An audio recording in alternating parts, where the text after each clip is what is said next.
please. The League of Women Voters of Ames and Story County welcomes you to our second Legislative Wake-Up Forum for 2020. Today, our co-sponsor is the National Alliance on Mental Illness, or NAMI for short. We thank them for their participation and for providing refreshments. My name is Ruth Barnett. I'm a member of the League of Women Voters and the moderator for today's forum. The League is a nonpartisan political organization. We encourage informed and active participation in government and work to increase understanding of public policy issues. The League influences public policy through education and advocacy. First, a word about our co-sponsor. The National Alliance on Mental Illness is the nation's largest grassroots mental health organization dedicated to building better lives for the millions of Americans affected by mental illness. NAMI works to raise awareness and provide support and education to those in need. We are pleased that they joined us this morning. The legislators joining us today are Senator Herman Cornbach and Ross Wilburn, Representative Ross Wilburn. Also, Beth Wessel-Korshell had planned to be here, but she was called this morning and said that she was ill. Today's forum will begin with each legislator giving a 3-minute update on the issues for action in this session and what they feel are the accomplishments and address any unfinished business. Our timer in the front row is Barb Cobb, who will indicate when a legislator is close to the end of his allotted time. We start with Senator Cornbach. Well, thank you. Thank you to the League. Thank you for NAMI for sponsoring today. Happy to be here. Great turnout on your side of the mic. Not quite so good over here. I don't know where our Republican friends are. Beth is ill, and we hope she's feeling better soon. We hope that she hasn't got what we're fearing about is coming around. In the Senate, I have served for 18 years now. I am the ranking member on the Education Committee, and I also have a seat on the Education Appropriations Subcommittee. So I help to make education policy, and then I try to go and pay for it. I'm on the Ways and Means Committee, which is the tax writing committee, the Local Government Committee, because I used to sit at this table.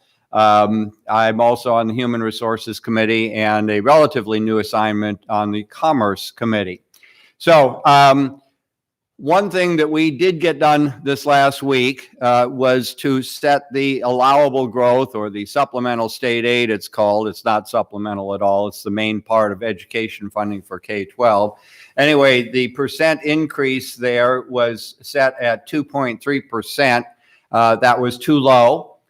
We have not even kept up with inflation the last 3 years when the Republicans have been in control of the House and the Senate. It would take about between 4 and 4.5% increase for next year to keep up with inflation over the last 4 years. The Republicans came up with barely half that. And it's not only too little, it's also too late. The statute says that we have to set allowable growth within the first 30 days. It took the Republicans 50 days. The Senate was at 2.1%. The House was at 2.5%. And for some reason, it took them an extra 3 weeks to split the difference between the two. K-12 funding is one of the things that we are supposed to set first because we put our kids first. And we used to do it on a year ahead basis. In other words, the bill that we should have been working on this year was for the school year that begins July of 2021. The Republican House from 2011 to 2016 was not able to make that deadline. And so when they took over complete control, they simply walked away from the deadline. Now we're doing education funding just barely on a 6-week ahead basis. Our school districts, our superintendents and school boards are supposed to be setting the school budget for the coming year within about the next 6 weeks. And so the additional 3-week delay is going to make it harder for them to make good use of the taxpayer dollars and ultimately to give our kids the education they need. That's in the context of ACT scores that are falling in math, they're falling in science, they're falling in English, they're falling in reading. the percentage of students who are 0 for 4 as far as scoring high enough to make the ACT benchmark. They have some benchmarks they call college readiness. The percent of students that are 0 for 4 in all of those areas has gone up from 20 to 25%. So our kids are less ready for college. The funding is not keeping up with inflation. That's all I have to say on this subject, which is fortunate because my time is up. So good morning, everyone. My name is Ross Wilburn. My pronouns are he, him, and his. Sorry for my tardiness today. I was helping one of the students out with an interview who had a deadline of today, and she wanted to know the status of the campaign, and I said, well, I'm serving in the legislature right now, but I do appreciate everyone signing my nomination petitions, successfully filed to get my name on the ballot again. Want to thank Lisa Haddens, current county supervisor, again for her strong mental health work and gave a good platform for me to work off of as a new legislator. I am serving on the Human Resources Committee, which she was ranking member, I believe. I'm also on the Judiciary Committee and the Environmental Protection Committee. Unfortunately, the Environmental Protection Committee, we rarely meet, and the only things we've done have been some pretty administrative type rules and not really addressing climate change protection issues. I'm on the Justice Systems Appropriations Committee, and in terms of what we've been able to get done this week, there are times when you are in the minority where you are trying to do what you can to make a bill that will have a negative impact a little less harmful. For example, something that is of direct interest to folks from NAMI is there with the Medicaid expansion, the health and wellness insurance that if you have 133% of federal poverty guidelines or less, the insurance that you get, you do pay a nominal fee, $5 to $10 per month based on your income, or no cost if you are very low income with that. But it was a bill to put in place a system where if you get dropped because of no payment, in order to get back on, you have to make up past monthly payments. And there is quite a bit of paperwork involved with that, and some folks from NAMI expressed concerns about someone, for example, if they've got a brain injury and they don't have the support to get the paperwork.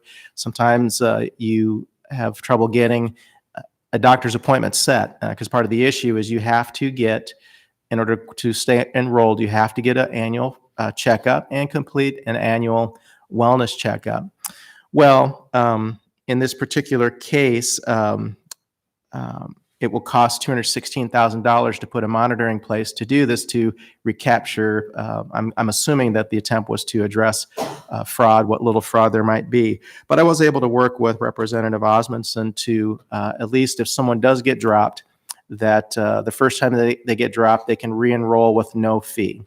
And then for people that have trouble getting doctor's appointments, think about you at the end of, if you have they used to call them cafeteria plans, where it's, you got to hurry up and get your doctor's appointment. Then you've got an additional 90 days to get that done. So at least trying to recognize that there are people who do have challenges and struggles with not only some of the paperwork, but a lot of other issues that help prevent you with managing some of life situations. Otherwise, just looking forward to hearing your questions today. Thank you. Thank you.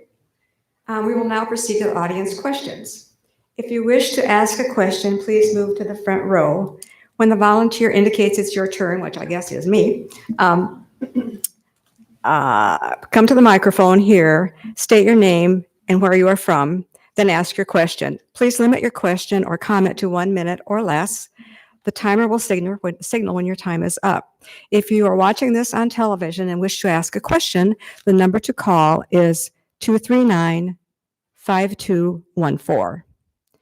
Questions may be directed to one legislator or to legislators serving in only one of the two chambers. However, we will allow all legislators to respond if they wish.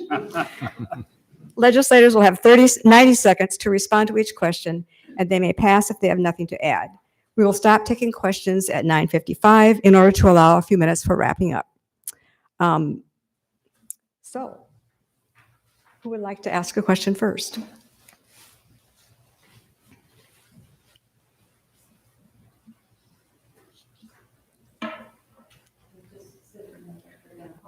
Okay, come on up. And Raj, do you want to answer first, I guess? Sure.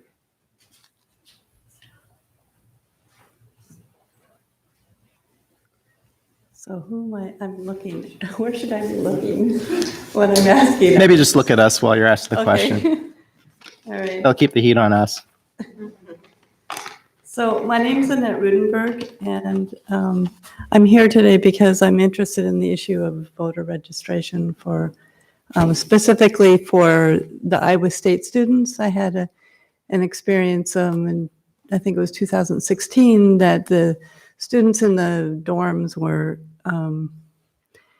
waiting 2+ hours to get in for voter registration or for voting. And the problem is that a lot of them don't pre-register and they just register on the day of voting, and then it causes the wait to be much longer. So my proposal was that we find better ways to pre-register as students.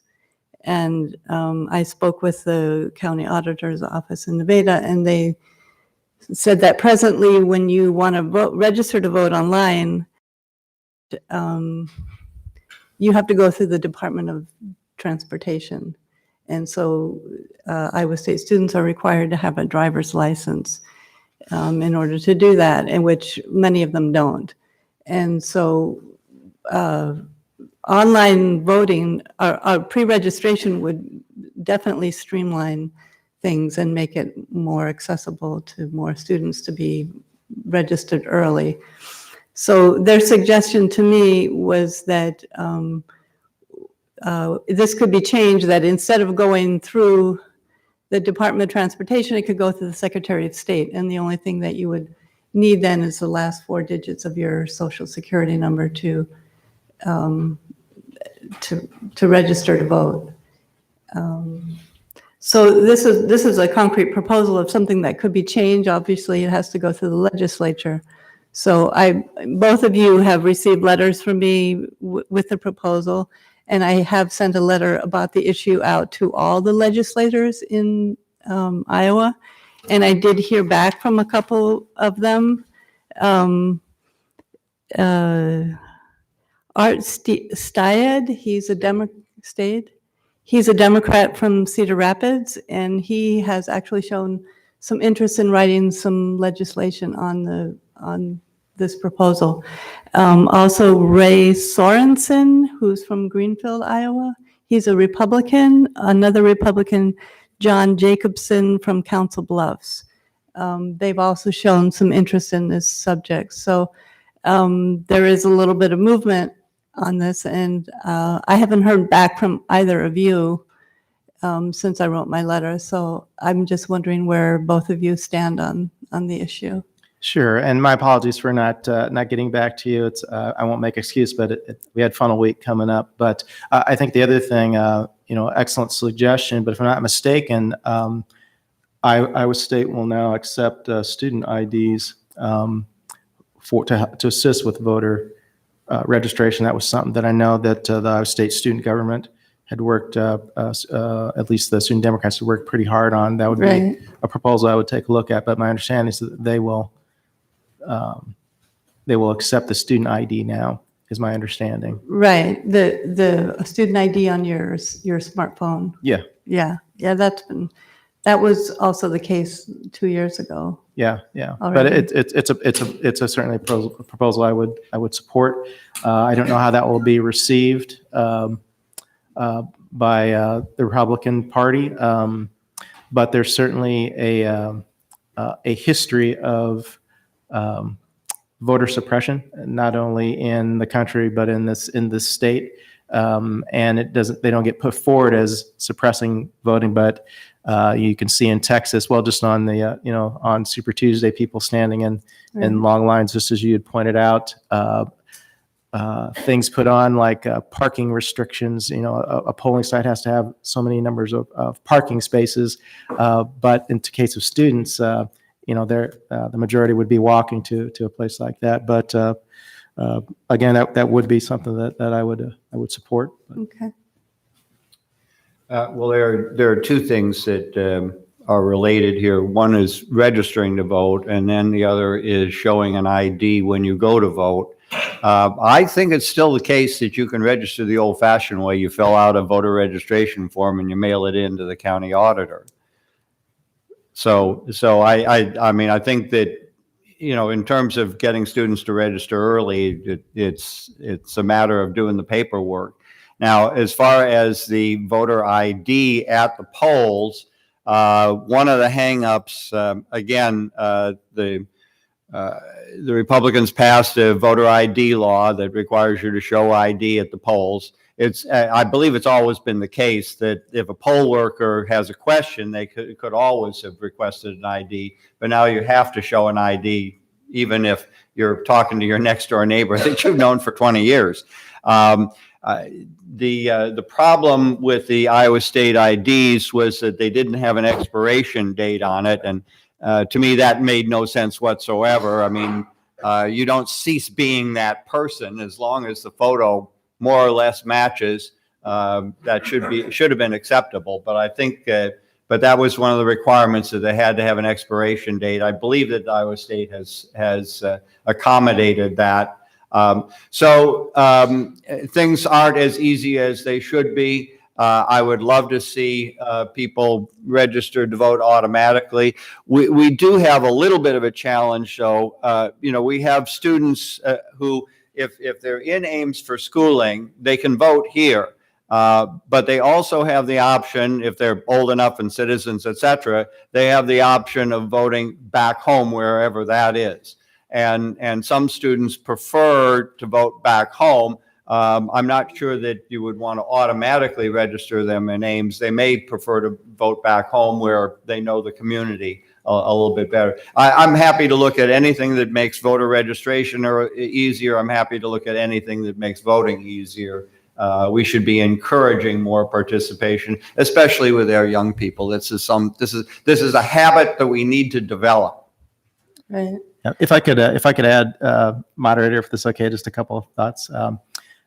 Several of the presidential candidates had talked about the automatic registration at 18, which is something I would support, and you would have to opt out. That is something that I would support. And if there's any potential glitches in terms of people voting in a couple places, I think that could be worked out. I would err on the side of inclusion as opposed to excluding.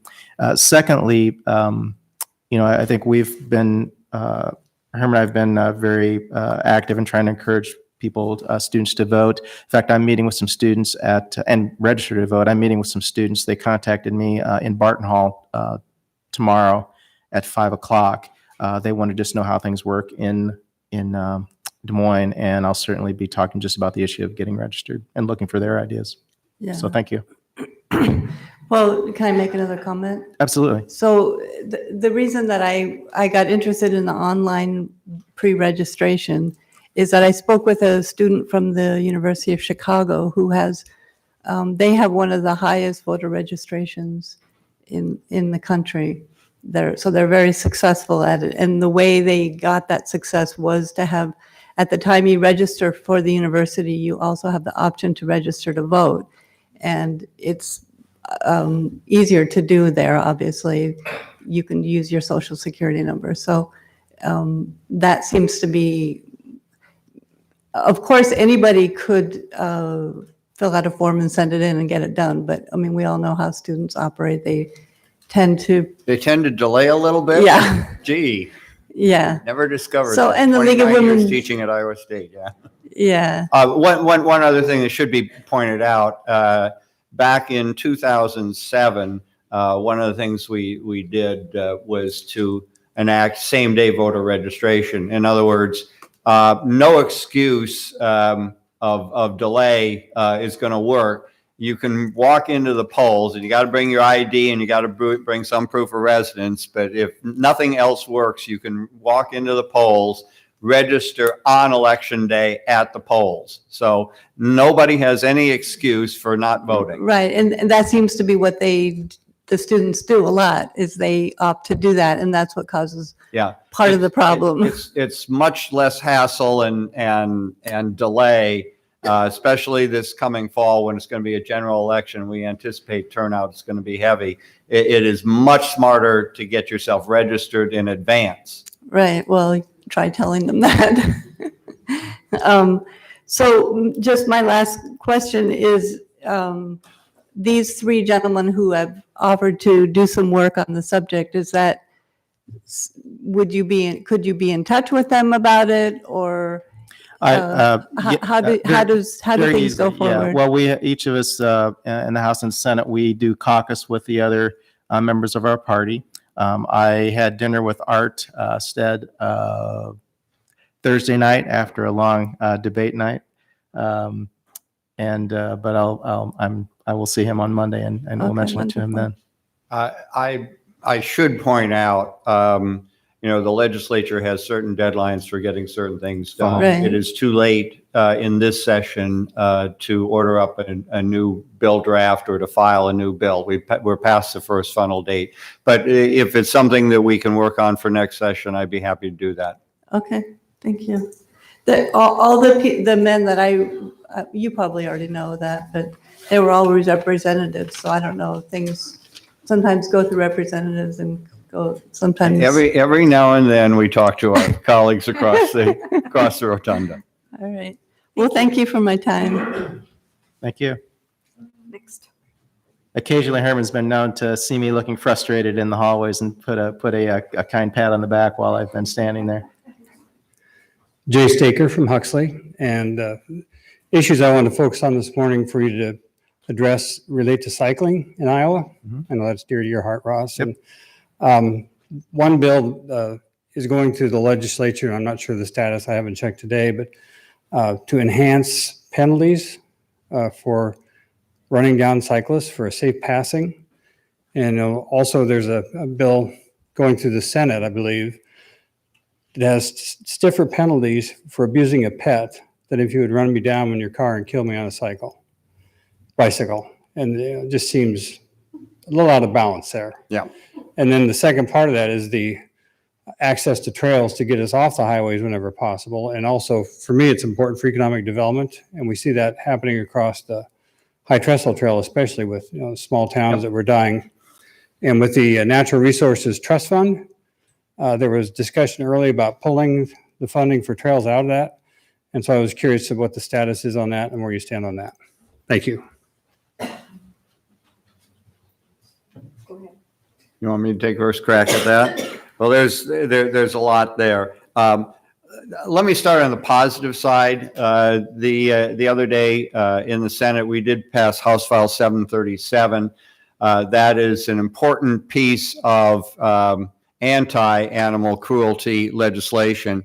The House had passed a good, strong bill a year ago. We've been waiting for, oh God, as long as I can remember to toughen up our laws. We have some of the weakest laws in the country. The Senate, unfortunately, did water down the bill a little bit, but I think it's still a very good bill, and it's long overdue. So as far as I-Will and trails are concerned, the governor's, what is she calling it, Invest in Iowa plan is a convoluted mess. It does include an increase in the sales tax. According to the constitutional amendment we all passed a decade ago, the first 3/8 of a penny increase would go to fund the I-Will, the Iowa Water and Land Legacy Trust. However, what the governor is proposing is to reallocate the percentages of the different uses that money goes to away from what the voters were told 10 years ago when we voted for the constitutional amendment. So that's kind of a bait and switch. The story gets worse when you look at their budget. They are actually, there's actually a law in the books that says that the new money coming in from this sales tax increase going to I-Will is supposed to be used for these purposes, these environmental outdoor recreation purposes, to supplement, not supplant, the current funding. Well, what the governor is proposing is to take the new money and to reduce some of the existing funding. So not only is the things being reallocated, I think the percentage going to trails is cut by more than half, but they're also talking about taking away some of the existing money. So it's really a con game. What they're also proposing is to offset any increase in sales tax with a reduction in income tax. They say it's going to be revenue neutral. Well, it may be revenue neutral in the aggregate, but it's not revenue neutral at the individual level. Imagine, for example, that you're a senior who's trying to get by just on your Social Security check. Well, Social Security is not subject to income tax in this state. I mean, state income tax. So no income tax is going to benefit any low-income senior in that kind of situation. But that same senior will be paying a higher sales tax, everything taxable that he or she buys. So that winds up being a tax increase on low-income seniors, low-income people in general. We've kind of cranked the numbers. In fact, you don't get a tax break out of this dual movement unless your income is above $80,000 a year. Everybody below that will wind up paying more in more in sales tax than any tax break they get on the income side. So it's making the tax system more regressive. It's breaking the promise to the voters as far as how the money is going to be used. They do say that the other 5/8 of a penny, some of that's going to be used for mental health. That would be great, except they are then cutting the property tax that goes to mental health. Property tax, I know that, this is March, second half of my property tax bill is due. I'm not going to be real pleased to write that check. The reason property tax, I've always believed, is so unpopular is that you see the whole thing when you pay it in one check. That being said, it is a more stable source of funding than sales tax, where sales tax goes up and down with the economy. I think with the coronavirus coming at us and people's reaction probably is going to be stay home a lot and may well be to spend a lot less money on everything except hand sanitizer. So I'm not real optimistic about our sales tax forecast for the next year. If we're going to put mental health on that tax revenue stream, I think mental health is going to be in for a bumpy ride. Other than that, it's a great bill. So thanks, Jay, for the question. And I am an avid cyclist, as are you. But regardless, that really shouldn't matter. The constitutional amendment was a promise and a good faith effort that Iowans put forth, decided that they were willing to go ahead and have a sales tax, a regressive tax to try and address important issues. And I've heard bait and switch and shell game, and it is indeed that as Herman described. On a positive side, I was one of the co-sponsors of the total hands-free bill, which I think will not just help cyclists, but will help other motorists. And That is not hands-free cycling. that's true. That's You true. might explain what That's true. Yeah, hands-free driving. Thank you for that. I don't want to put any confusion out there. And some people who have might, you can what if those types of bill when you hear the total hands-free usage of cell phone or computer in your car. But there is an exemption. If you are calling 911, that's an exemption. So that's a common sense type thing. I certainly support any access to trail. And it's not just about fun things to do. It is a transportation alternative. It's also, we were at the Chamber of Commerce Forum. I think that was last week. It seems so long ago. But that shows you how there's Des Moines time seems to go a little quicker or faster. I don't know. But, they talked about placemaking, and I view multipurpose trails as a placemaking type thing. Jobs bring people to a community, family bring them to a community. And then what keeps them in the community is to have access to not only events, but, the ability to recreate or recreate ourselves. And so I certainly will continue to support those type of efforts. And I should just add, I would certainly support legislation to require a minimum passing distance. Yes.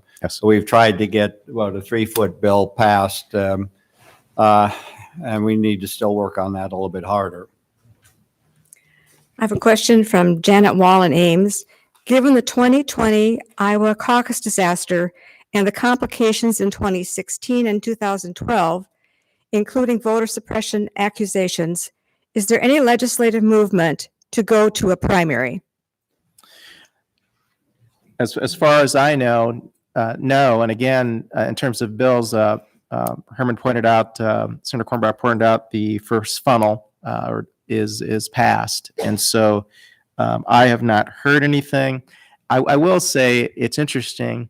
The caucus is not set up to what we've involved into not only the 24-hour news cycle, but the 30-second response cycle that we seem to have and demands from the media. I also found it interesting on Super Tuesday that people were waiting for results to come in from the state of California and the process that happened there, but there was no outcry and throwing the state party chair of California under the bus. I think any initiative to change our participation would have to come from the political parties. And I haven't heard any of the leadership say that. The situation we're in vis-a-vis New Hampshire, the sort of deal that's worked out between the two states is that we're allowed to go first if we have a caucus. But if we go to a primary, then New Hampshire is going to try to leapfrog us. There may be efforts coming from other quarters to push both of those states back in the order. I hear from friends in other states who are kind of jealous of Iowa, and I tell them, you have no idea how hard we work at attending all of the candidates' events. I mean, the candidates from here on the Democratic side, we're down to what, 3 or maybe 4. You guys didn't have to work your way through 24 candidates. Iowa does an amazing job. So many people turn out, work so hard, take so much responsibility to be informed about the choices, go to events, ask questions, good questions, hard questions of the candidates. I think we do a remarkable job. If anything, the caucuses are a victim of their own success.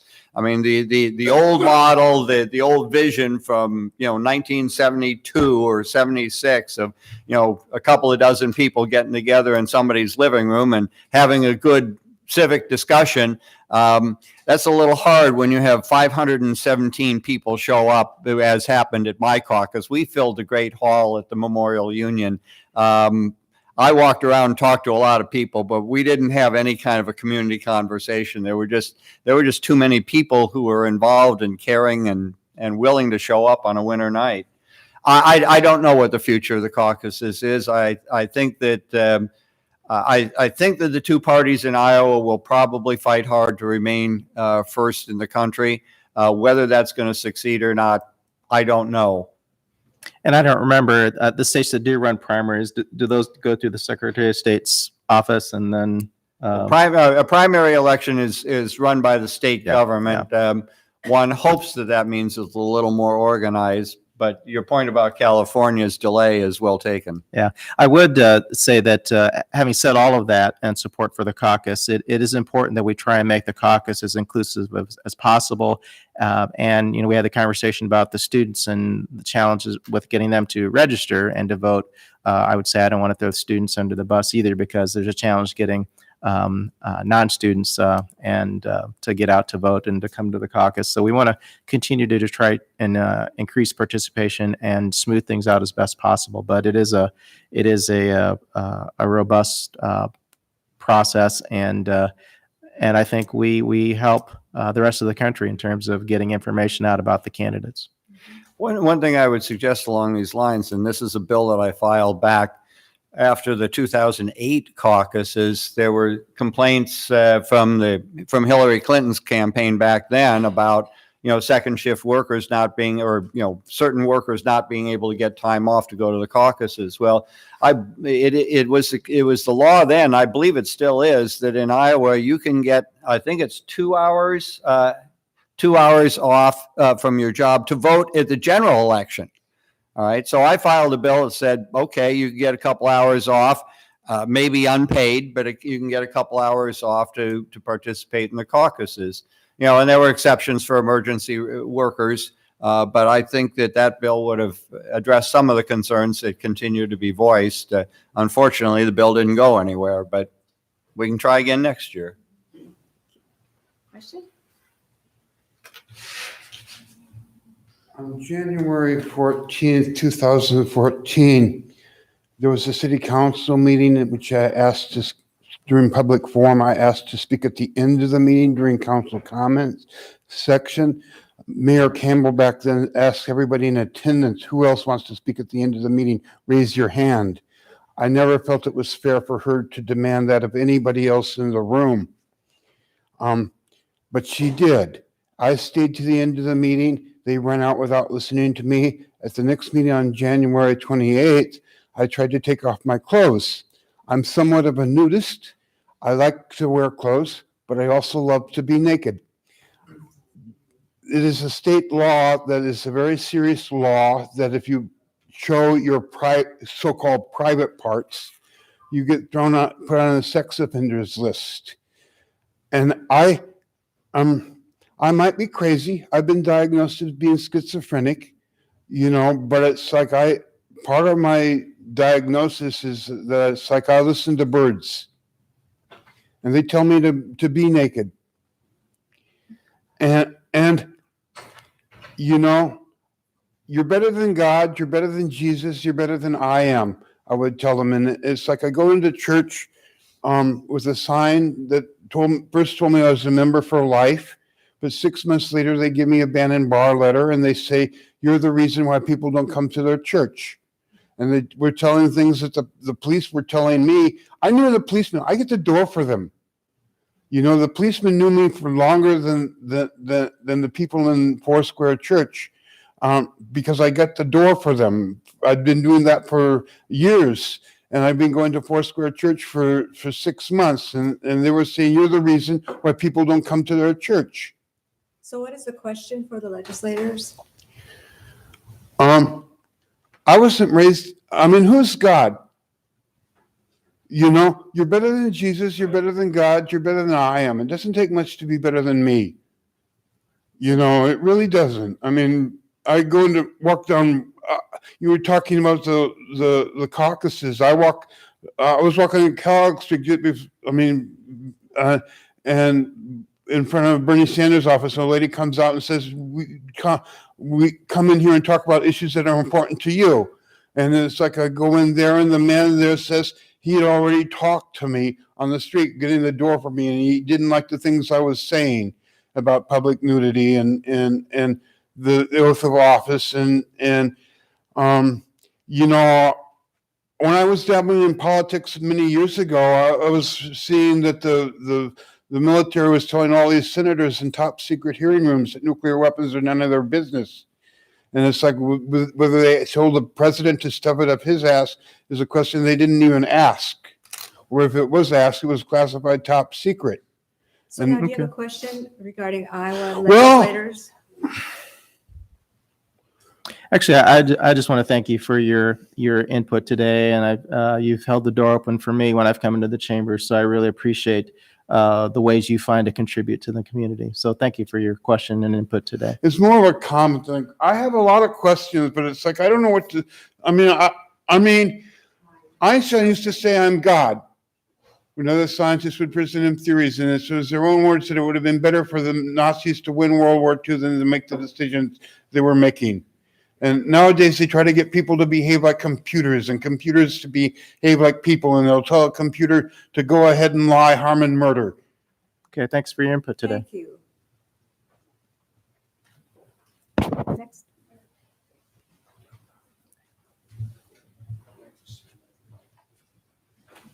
Good morning. I'm Linda Merkin. I'm with the Story County Board of Supervisors, and I want to thank the legislators for being here today. And I want to thank you for the contact you've had with the supervisors in the last week about some issues that have come up that impact upon local control.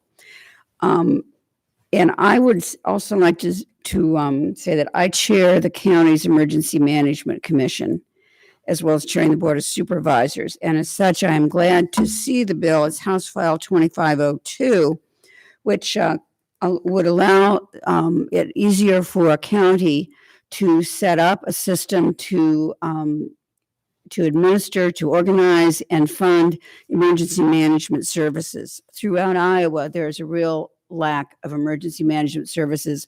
I think people in a lot of places think they call 911 and somebody's going to come. That'll happen in Story County. It won't necessarily happen in some smaller counties. I think Story County is in relatively good shape with emergency management services. But as I read the bill, I see some things that might be pretty complex to put together on this. For one thing, there's various jurisdictions that are involved. Township trustees are involved. We've got cities involved. We've got private agencies often involved in providing things that are emergency management services right now. Also a whole lot of funding. And then we've got medical insurance also as a funder. The way I read the bill, there would be an advisory council that would come together if the county wanted to look at this, and they would call together an advisory council that would make recommendations, and then the county could decide whether or not to start a system in their county to organize and fund emergency management services countywide. I have two questions because of the complexity. One, might there be any monies anywhere to help local jurisdictions, to help counties in studying this issue to make sure we do the right thing? Because I do see it as very complex. I know the bill has already been introduced and it's come out of Senate Judiciary, if I understand it. No, House Ways and Means, I'm Means, sorry. yeah. So it's in the House and then would go to the Senate. I don't know if it's too late to put any funds in to help counties to do some kind of study. And secondly, I have a feeling that we will, after studying it and having advisory council, we'll find some more things that need to be in the legislation. Would there be a willingness to look at that if counties or ISAC were next year to propose some additional legislation to clarify and make it an easier job, because it's a heavy lift. And thank you, by the way, for defending the property tax. I do want to just make one comment. About half of your property taxes actually go to the schools. When we divide it up, the second highest amount goes to all the cities and towns in the county, and the county is third. Everybody thinks that because you make your check out or pay the county treasurer, that the county gets all that money. Yeah, That's not so. So Linda is not to blame. Not totally. Yeah, I think it's something like 42% of your property tax goes to the schools, and the city is second, and the county is third, and someplace down in the pencil dust at the end are the community colleges. Yeah.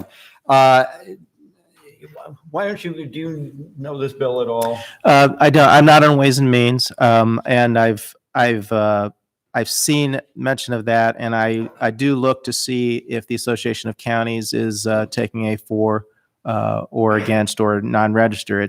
I will say it's helpful, and one thing you can help us with, Linda, with some of these, especially the local control issues, that to actually get. I mean, we do hear from you all, but to actually get the Association of Counties to take a position. Sometimes they will stay unregistered on it, but they can also add a comment even if they're unregistered online, and it's helpful to take a look at those. But since I'm not on Ways and Means, that's not a budget item that I've looked at yet.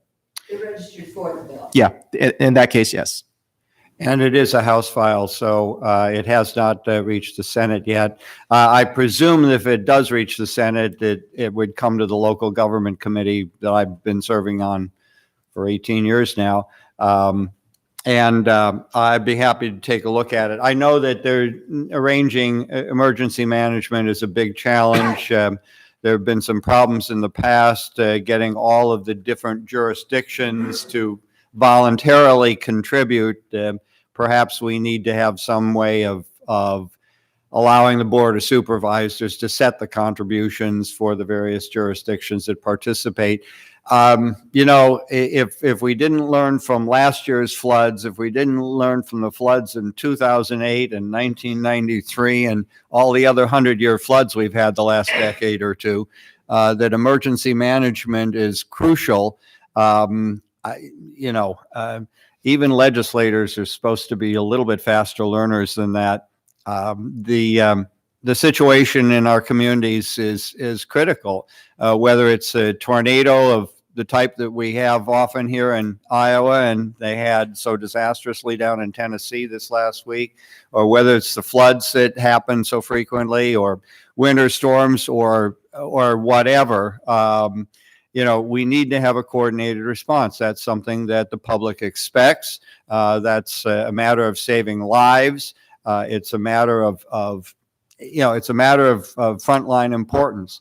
So if there are things that we can do to help the local governments organize something at the local level, I'm happy to look at it. And if we have a bill that's moving forward, can we amend some money into it?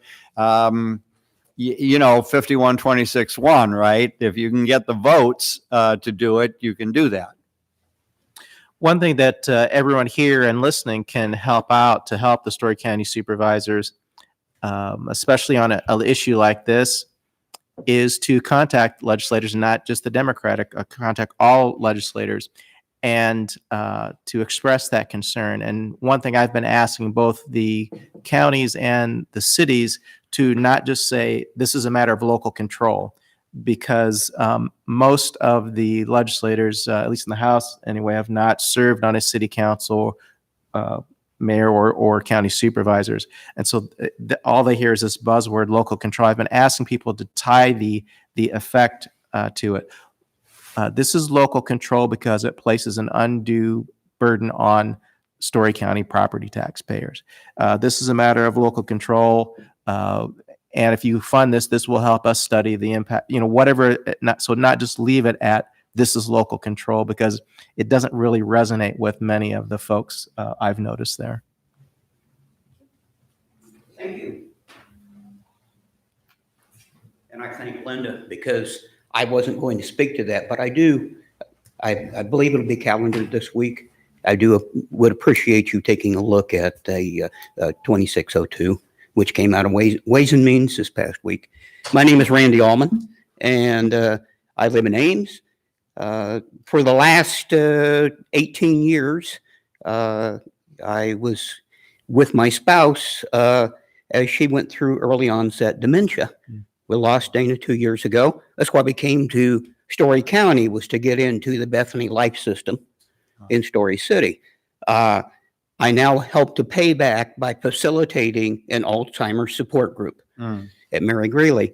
One of the things that's a common denominator with those folks that are caregivers for people with dementia is the amount of time, oftentimes taking away from their employment, that kind of thing. And they do it out of love. They do it because they care about their parents. They care about their spouses.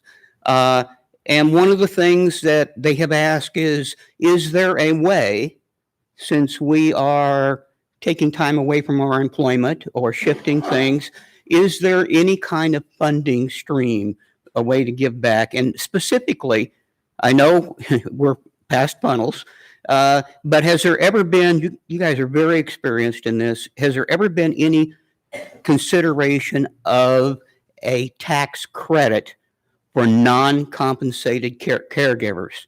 So people that are taking care of their parents in their homes, that kind of thing. I appreciate your perhaps future consideration and your thoughts. Thank you for your thought, and Herman might would have better insight if there has been consideration in the past. I like the notion of that, and sorry for loss, and anyone who's lost someone through dementia, Alzheimer's. I lost my father 7 years ago, and I had power of attorney and for health and financial, and I know the challenges and struggles. And like you said, if you are working, you're burning through vacation time, and if you're fortunate to have some time, but it's still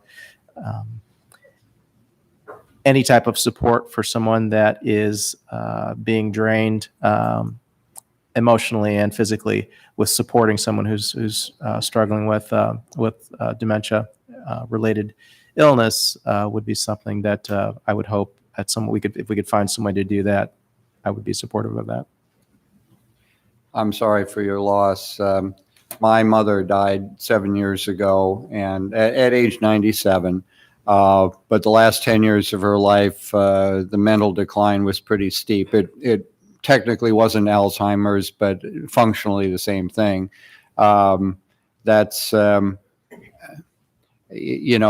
She was gone long before her body quit, and that's a real difficult situation. I certainly would be willing to think of some approach via tax credit. One other area that we need to work on are developing the workforce for the caregivers. That ought to be part of our Future Ready Iowa Workforce Initiative, because that certainly is going to be a growing need in this state. We're one of the older states in the nation. It's low paid. It's high value, low paid work. It's the kind of tragedy that we see in so many helping professions. I think we need to raise the minimum wage. I think that we need to make sure that our caregivers, that we have more people who are trained in dealing with those kinds of problems, and in the healthcare area in general. So I will certainly keep that in mind. And again, I'm sorry for your loss. Yeah, that's an excellent point you bring up, Herman, about raising the minimum wage. When my father was struggling amongst his last few days, as it turned out, the certified nurse assistant that was assisting him, I was helping her. She was struggling helping him in the restroom, and it turned out it was someone that I grew up with between kindergarten and third grade, and hadn't seen her until that moment. And after she helped, I went out after saying goodbye to my dad. I went out and I said, Dee Dee, I said, first of all, thank you for all you do. You certainly don't make enough to do this. So I know it's a labor of love that you all, when you take these jobs. And then secondly, I said, who knew, back in 1972 that years later we would be standing right here. But thank you again. Hi there, I'm Tom O'Donnell. I live in Ames. I'm a volunteer with Science Iowa. We used to be the March for Science Iowa, staged some events over the last few years, and we advocate for evidence-based policy and support for research, things like that. I have a number of different things I want to ask about, but I'll try to keep them short. The I will provision, the law that they're putting forward that would supplant existing funding rather than supplement it. Mm-hmm. I'll ask the questions, then you can choose which ones you want to answer. But are they setting themselves up for a lawsuit if that passes that way? Because it clearly contradicts the statute, the previous statute, and the constitutional amendment. And then, Senator, I think I spoke to you on the phone a few days ago, Mm-hmm. about Senate File 2302, which is the bill that would put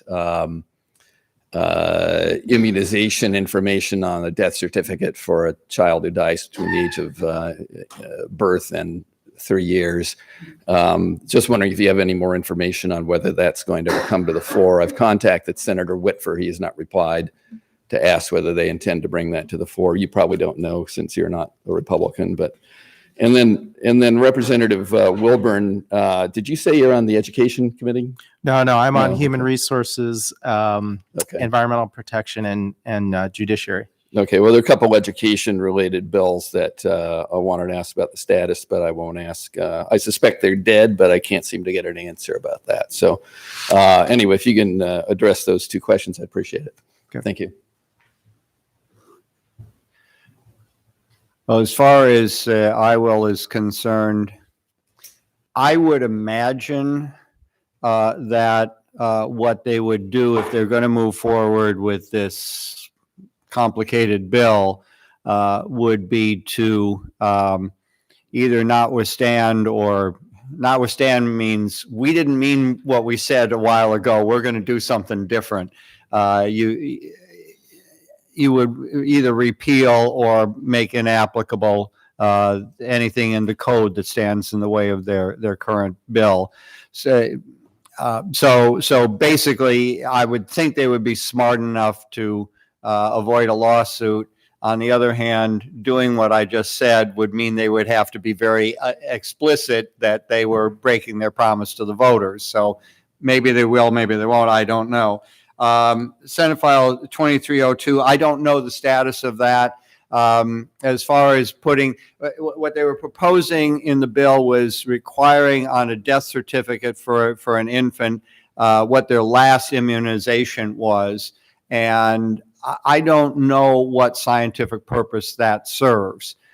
Certainly, if you want to do a public health study of infant death and what immunization young kids have had, you would want to know their whole immunization history, not just the last immunization they did.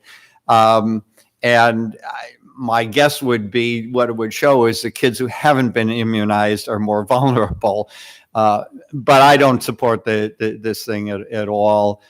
Frankly, it sounds to me, and I'm kind of inferring here, I don't mean to try to speak for anybody, but sounds to me like they're trying to get people worked up over immunizations again. And that's something I have no sympathy for. I mean, if a family loses an infant, there was an obituary in the paper recently, a 3-year-old died of cancer. I mean, please, let's not try to politicize that kind of tragedy. And as far as the other education bills are concerned, I don't have them all in my head. If you call me at home this afternoon, I think you know my number. Call me at home this afternoon when I'm sitting in front of my computer, and I will look up as best I can where they are. House file bills, so. Well, I can look up House file bills. They don't keep that secret. I got it. Okay, appreciate it. Thank you. Steve.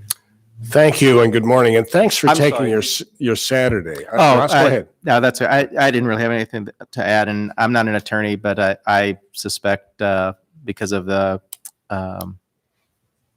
strong environmental advocates and conservationists in the state, I wouldn't be surprised if some folks would bring some litigation up. Thanks. I'm Steve Ringley, longtime Ames resident and longtime cyclist in the area. And I rode my bike to a meeting of old healthcare associates in Des Moines on Wednesday, and in the process had an interesting altercation with a DART bus that was quite aggressive and asserting his right to street space. And the incident caused me to ponder the development of good traffic safety laws in Iowa. And I want to give you guys credit and your colleagues on the Republican side for passing a ban on texting while driving. Mm-hmm. We've made major progress there. It's a work in progress, and we're making incremental progress. But I want to give some call out, especially to Representative Wilburn, on House File 2189 from Representative Kaufman, which essentially normalizes the passing, the unsafe passing penalties throughout Iowa, so that we deal with unsafe passing, whether it's of a pedestrian or a car or a truck or a bicyclist, in a similar way. And so my request is take a look at HF 2189, and our long-term request is keep good work on traffic safety and improving the statutes to make Iowa a safe place. Thanks. Thank you. Dino, has that one come out? I assume that's in It's transportation. in committee right now. Okay. It's not your committee, but it's in committee. Probably transportation, I Yeah. imagine that. Yeah, yeah. And I appreciate your points about, it's looking at not just cyclists, but let's try and keep everybody safe. And I've been subject of the recipient of some road rage here in town myself when I've been riding. Good morning. Good morning. I'm Angela Tharp. I'm the executive director for NAMI Central Iowa. And I want to thank you for calling me back the other day on the NAMI on the Hill. Appreciate the phone call very much. And I guess where I come from you from two angles. One, I entered the mental health world in kind of out of the need to learn more because the mental health system had failed our family. Our middle son in 2014 died by suicide due to complications of his mental illness. And he was able to access lethal means outside of our home at a friend's home. He was able to. He was able to access lethal means, a gun, from another person's home that did not properly lock them up. And so we were thrown into this world of mental health, navigating the system for many years on our own because we were too poor to be rich, too rich to be poor. We were not on Medicaid, so we didn't have all the services that were provided. We were just parents trying to navigate the system. Since 2012, 2013, 2014, I'm excited to say that I have seen progress in the mental health world and exactly why I am trying to be the voice for those with mental illness as well as loving someone with mental illness. And as I participated in the NAMI Day on the Hill, I was just wondering more about, I guess I was just flabbergasted, for one, that our current mental health system, mostly for crisis and education in the communities through our region, is frozen at the 1996 level. 1996. My son that died wasn't even born then. So where the governor has proposed her Invest in Iowa plan so that we would have not only adequate funding, but sustainable funding for what we do in the region. However, I am very, very nervous that if we don't do anything now, where we're at, so now they're causing the regions to spend down their money. And if we continue to do that, within 2 years, that's gone, the funding for the mental health. And then if we do the Invest in Iowa plan, it has shown that we should have about $123 million by the year 2023, which probably still is inadequate for the mental health services needed in Iowa, but at least it's moving forward. I guess my question is, I guess I have a few statements. So if we do nothing with these crisis services, the education services in the community, and do not have appropriate funding for it, more and more will be cut. Yet schools are supposed to be able to provide at least 1 hour of suicide mental health prevention every day, or at least once a year.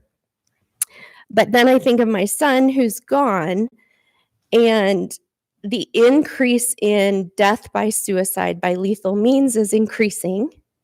And it's an 85% success rate if somebody uses a handheld weapon. And there's a less than 5% success rate by suffocation or pills or hanging. 85% success rate with guns. And it's like 60-some% of the death by suicide by guns, it's the actual owner's weapon that somebody used in their home. So if we do nothing and we're not providing these crisis services, especially in the rural communities where we have farmers with an increase now in suicide rates, veterans are 1.5 times higher to take their lives. And then construction workers also have a very high suicide rate. I guess my question is, where are we? Where are you? Where do you stand in helping to increase funding that is adequate and sustainable for mental health? You have thoroughly outlined the challenges in Iowa without having a comprehensive mental health care system. And when people don't think of the unintended consequences of some other bills that just chip away at, well, I mentioned earlier, just the not recognizing that someone who might have a mental illness or brain injury in not being able to get an assessment done or an appointment made at a certain time. I know that one of the things that the House Democrats that we're doing is we had a couple meetings in November and December before the session started about when we are back in the majority, and we need 4 seats to do that. We call them issues in a box, and healthcare and mental health care are certainly ones that we've been talking about. And we just got inundated with in terms of trying to have some sensible gun ownership laws. We just got pummeled with that, and that has been forced through. So I'll reiterate, it's important to contact all legislators and to continue what you're doing with NAMI on the Hill Day, because when you show up, you may think, well, they're not reading, they're not listening, or in some cases just too overwhelmed with that. But when folks are showing up at some of the subcommittee hearings, you're allowed to say what your position is on the bill when you're sitting with the subcommittee. It'll be a subcommittee of 3, 2 in the majority, 1 in the minority.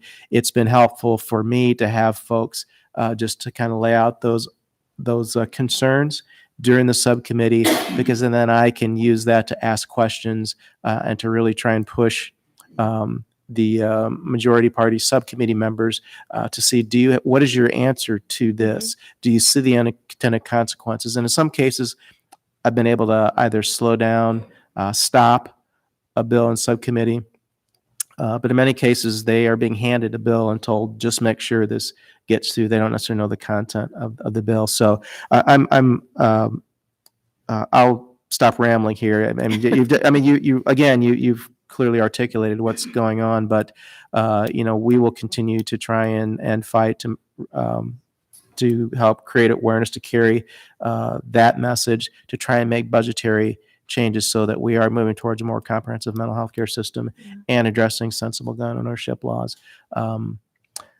I used to run a crisis center, 24 hours, 7 day a week hotline and walk-in counseling. And before I was a volunteer way back in the late 80s, and would be on the phone with someone in the middle of the night that had either their speech was slurred because they'd taken half a bottle of Sominex, or had a gentleman who had a weapon sitting in front of him. And as you pointed out, American Association of Suicidology, they point out that 95% of the people who are suicidal have some ambivalence, and it's something that can be worked with supports, with people reaching out. But there are those 5% that, unfortunately, they took action, lethal action, 5 minutes ago. And so, that's something that is near and dear to my heart, and will continue to work. So, And 90% that die by suicide have a diagnosable mental health condition. yes, absolutely. So, Yeah. Well, I'm really sorry to hear for your son's loss. That's, 2 of the kids from my grade school class later committed suicide. One when we were a senior, one a couple years after. So, growing up is hard enough.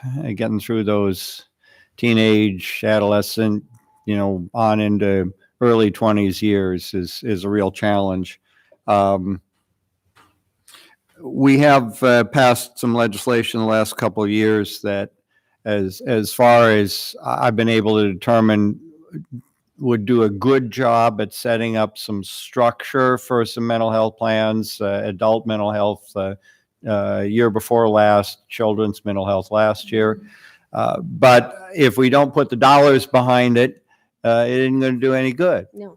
I mean, we need to put the resources in. I have heard since forever that we don't have enough mental health professionals in the state. We've done a little bit of something as far as, loan forgiveness for rural physicians, and I think mental health psychiatrists are in there. But still, we don't have enough people in the area. Part of it, I presume, is compensation. I think we need to do a better job there. The governor, Branstad, closed a couple of the state mental health institutions, and I'm not a big fan of institutions, but there are some people whose situation is dire enough that they do need to be have full-time care. As far as the gun laws are concerned, we've pretty consistently gone in the wrong direction. There's a bill this year, for example, and I can't tell you exactly where it is, but that would loosen the restrictions on bringing guns onto school grounds. I don't know. I don't know what to tell you. You look at all the areas. I talked about education before. The priorities of the majority party, the priorities of the people who aren't here today, who aren't showing up to engage in the dialogue with people. $471 million in income tax cuts this year alone. That's how much lost revenue, almost $500 million. And the governor's budget has a $408 million excess surplus. Not my language. Legislative Service Agency. It's not just a surplus. It's an excess surplus. Plus, they're proposing to put $175 million into something called a taxpayer relief fund, for which there is no current use proposed. So, I mean, we have the money to do better by our kids in terms of education. And, if we put more money into the schools, more schools are going to be able to afford counselors. So, I mean, there is a mental health aspect there. There's an old saying, don't tell me your priorities. Show me your budget and I'll tell you your priorities. It's pretty Right. clear what these folks' priorities are. Well, if you will keep fighting the good fight for mental health, that's what needs to be done. So if you want to show them our son's photo and say, Please. Yeah. this is why, if you don't do something to prioritize mental health, there will be more parents. Well, thank you. Fighting. Thank you for your good work. Did you take over Lisa Hedden's I job? did. I'm the new So she executive becomes director. county supervisor, and we get two good people involved in public policy. I hated to lose Lisa, but I it sounds to know. be like Lisa, it's turned out to be a pretty yes. good trade. Yes, we're very, very blessed to have Lisa's path, and now we just want to continue the mission to fight for adequate and sustainable funding for mental Well, health. thank you for your comments you. today. Yeah, thanks for your story. Thank you. That is all the time we have for questions today. Please visit our website, www.aimslwv.org, for information about upcoming events. And like us on Facebook for additional information and to leave your comments. This is the second Wake Up Forum for 2020. A third forum will be held Saturday, April 4th, 2020, in the council chamber of the Ames City Hall, with refreshments and social time from 8:30 to 8:45. Followed by the forum until 10 a.m. Our co-sponsor will be Youth and Shelter Services. We appreciate those attending, actively participating in the legislative process, and for making democracy work. This concludes our legislative wake-up forum for today. Thank you, and thank And can you. can I make one more non-political, non-commercial, nonprofit? This is Kiwanis Pancake Weekend, and my Kiwanis Club and all the others from around Ames are serving at the First United Methodist Church, just a couple blocks over here, across the street from the post office, until 1 o'clock today. And if anybody in the audience needs a ticket, I have a few that I did not get sold this week. all the proceeds go to help local charities. Most of them are youth oriented. Thank you.